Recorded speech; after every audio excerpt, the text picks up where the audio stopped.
2005년 3월 17일 오후 3시경 분당 경찰서로 한 통의 실종 신고가 접수가 됐습니다.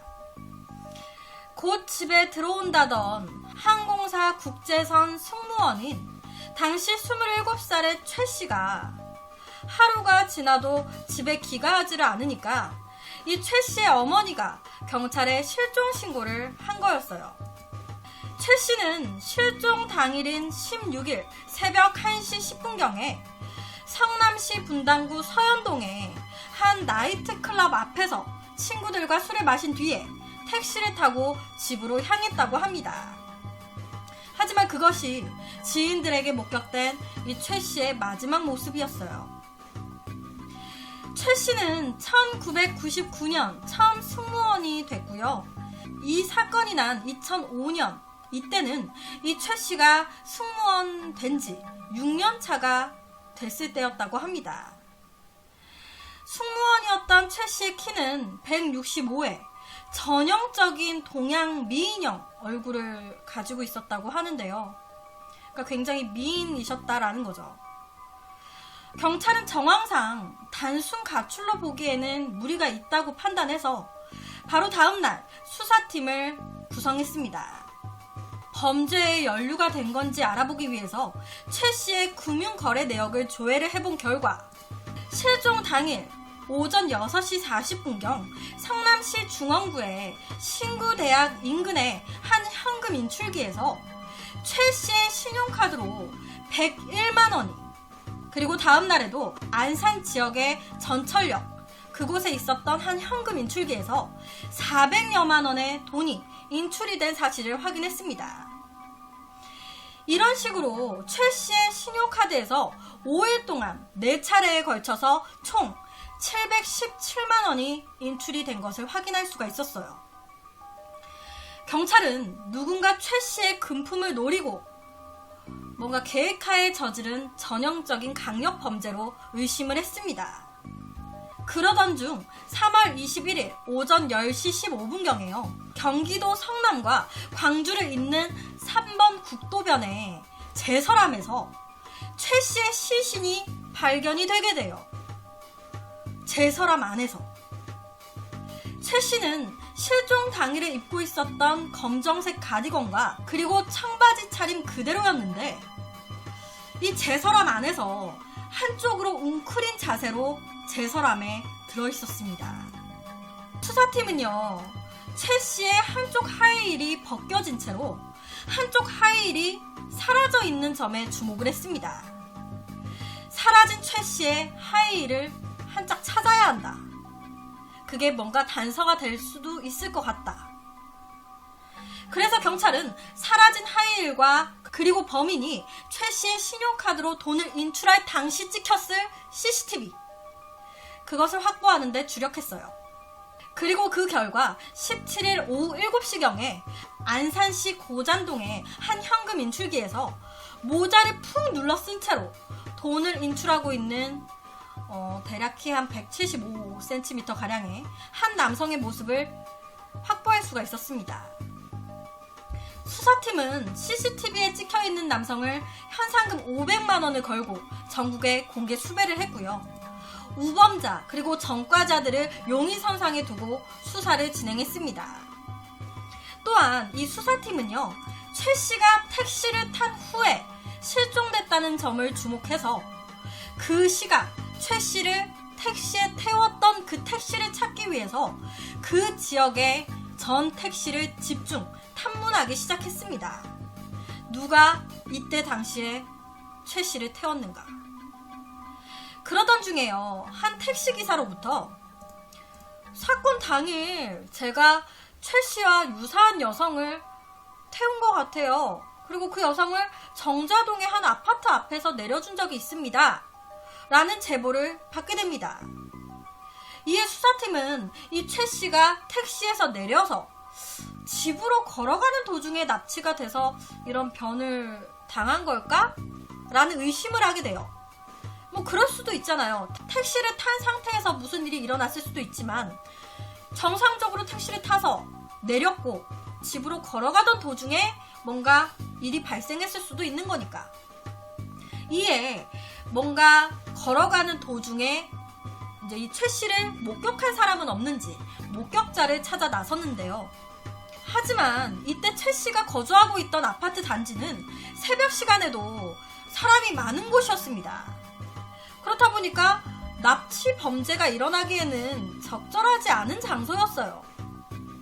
또 외진 곳이 아니었기 때문에 최 씨가 이곳에서 누군가한테 납치가 된 거였다면 분명히 이를 본 목격자가 있을 것으로 추정이 됐습니다. 하지만 경찰이 아무리 조사를 해도 최 씨가 납치되는 걸 봤다라는 사람은 한 명도 없었어요. 끝내 아무도 나타나지 않았습니다. 거기에다가 처음에 이 사실을 제보한 택시기사의 차량, 이 차량의 GPS를 확인해 보니까 운행 기록이 이 최 씨가 택시에 탑승한 시간과 일치하지 않는 겁니다. 다른 시간대인 거예요. 즉, 이 제보자의 택시에 탔었던 여성은 최 씨가 아니라 다른 여자였던 거예요. 그러니까 다른 여자를 이 택시기사가 최 씨로 착각하고 제보를 했던 거죠. 그렇게 수사는 다시 원점으로 돌아왔습니다. 수사팀은 이 최 씨가 실종이 된 장소와 그리고 시신이 발견된 지점, 그리고 현금이 인출된 장소 등을 종합적으로 고려를 해서 봤을 때 이 범인은 성남과 그리고 분당 인근에 상당한 지리감을 갖고 있는 인물일 것 같다라고 추정을 했습니다. 성남과 분당을 잘 아는 사람일 거다. 한 가지 확실한 건 최 씨가 택시를 탄 이후의 행적이 묘연하다라는 점이었는데, 이에 수사팀은 분당 지역에서 영업을 하고 있는 택시들 중에 동일 수법 전과자들을 우선 용의선상에 올렸습니다. 그리고 이들의 행적을 하나하나 다시 추적을 해서 용의자를 좁혀나갔어요. 사건 당일 영업했었던 택시들의 GPS 기록을 일일이 수사를 하고 있었던 이 수사팀은요, 최 씨가 실종된 그 시간대와 그리고 장소가 일치하는 운행 기록을 보인 택시 딱 한 대를 발견하게 됩니다. 최 씨가 실종되던 지점에 최 씨도 있었고, 이 택시도 있었네. 그리고 시신으로 발견된 곳에 이 택시가 또 갔었네. 여러 가지가 맞아 떨어지는 택시가 딱 하나 있는 거죠. 이에 수사팀은 서둘러서 그 택시를 몰던 운전자의 신상을 확보했고요. 수사는 급물살을 타기 시작했습니다. 범인 요놈 딱 잡았다. 수사팀이 강력한 용의자로 지목한 인물은 이 사람, 강도 등 전과 구범이었던 민병일이었습니다. 민병일은 괜한 의심을 피하기 위해서였는지 범행 후에도 태연하게 택시 영업을 하고 있었어요. 같은 달 28일 오후 4시 10분경 서현역 인근에서 민병일이 운행하던 택시를 경찰들은 찾아냈습니다. 그리고 경찰 2명이 승객으로 가장을 해가지고 이 민병일의 택시에 탔어요. 요 인근에 파출소로 가주세요. 승객인 척 자연스럽게 이 민병일을 파출소로 유인한 거예요. 그리고 그곳에서 바로 긴급 체포를 했습니다. 하지만 이렇게 잡힌 민병일은요, 확실한 범죄 정황이 있음에도 자기의 범행을 자백하지 않았습니다. 최 씨가 당신이 있었던 곳에서 택시를 탔고 당신과 최 씨가 이동한 루트가 똑같잖아. 당신이 죽였잖아. 민병일은 이 모든 범행을 완강하게 부인하는가 하면 몇 시간 동안 묵비권을 행사하기도 했어요. 그런가요? 이동 루트가 똑같아요? 다른 사람이겠죠. 전 몰라요. 하지만 이 민병일이 운행한 택시 차량의 운행 기록과 그리고 당시에 이 최 씨의 통신 기록, 여러 가지를 이제 교합해 봤을 때 겹치는 부분이 상당했고, 그리고 이 택시 조수석에서 최 씨의 사라져 있었던 한쪽 하일이 발견이 됐습니다.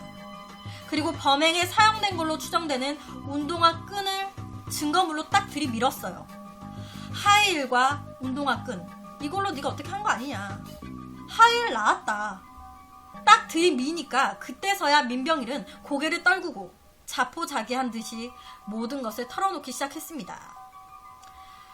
네 차에서 지금 이런 게 다 나왔어. 이런데도 발뺌할 거야? 사건이 일어난 날 최 씨는 술에 취한 상태로 민병일의 택시에 올랐습니다. 택시에 타서도 최 씨는 술 기운에 굉장히 힘들어했었다고 해요.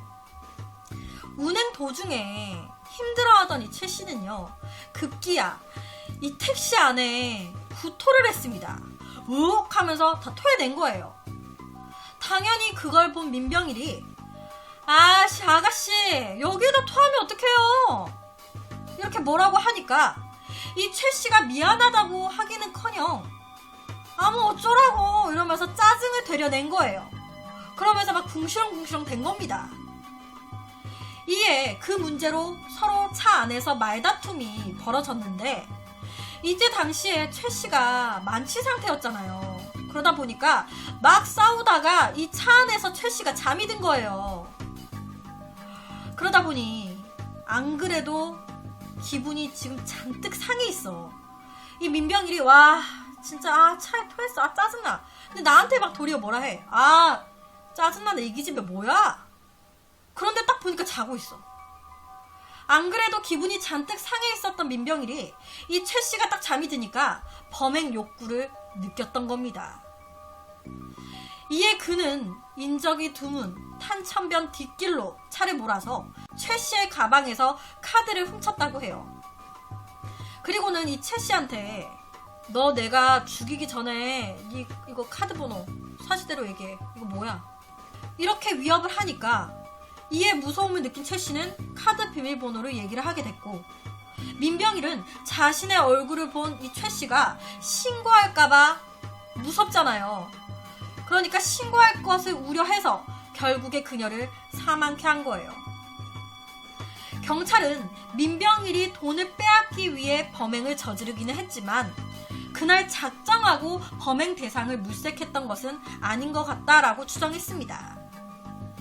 민병일의 내면에 깊숙이 잠재되어 있었던 범죄 심리와 그리고 이때 사건 당일의 정황이 묘하게 맞아떨어졌다라는 것이 경찰의 분석이에요.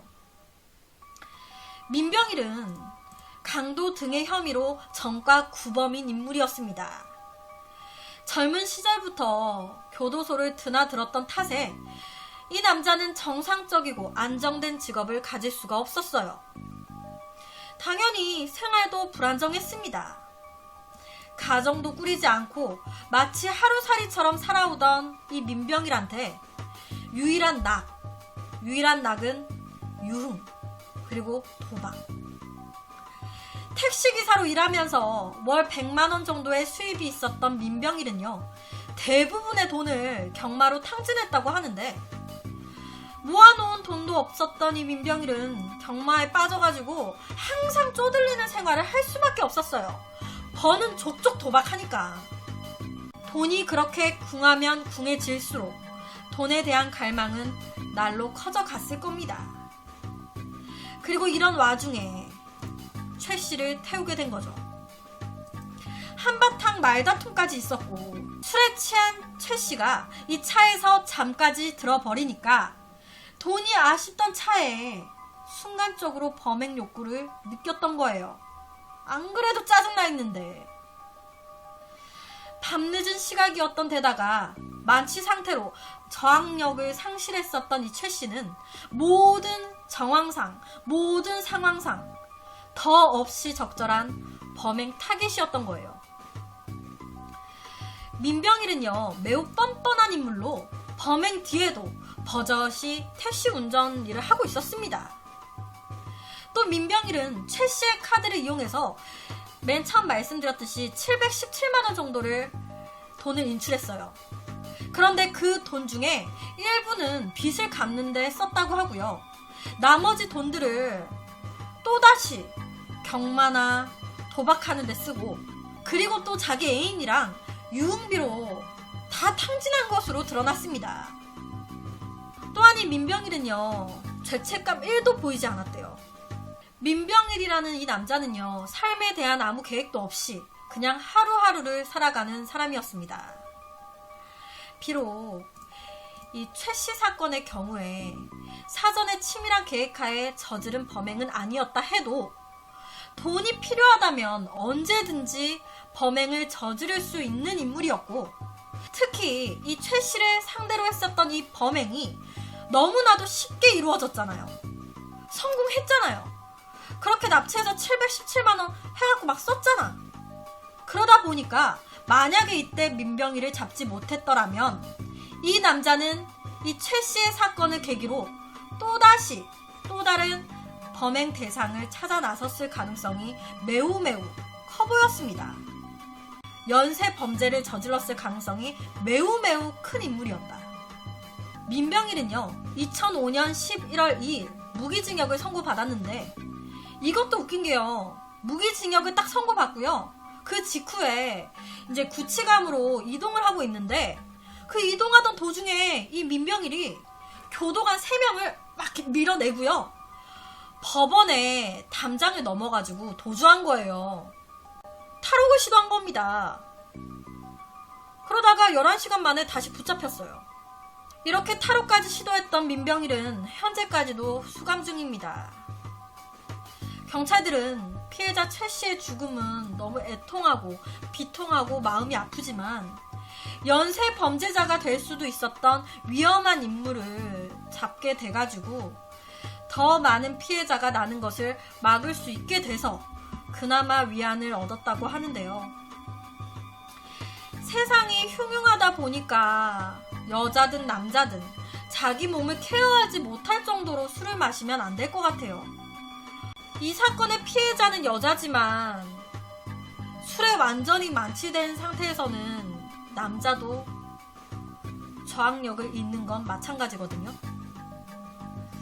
조심 또 조심을 해야 할 것 같습니다. 그래서 오늘은 2005년도에 일어났었던 한 사건에 대한 이야기를 가지고 왔습니다.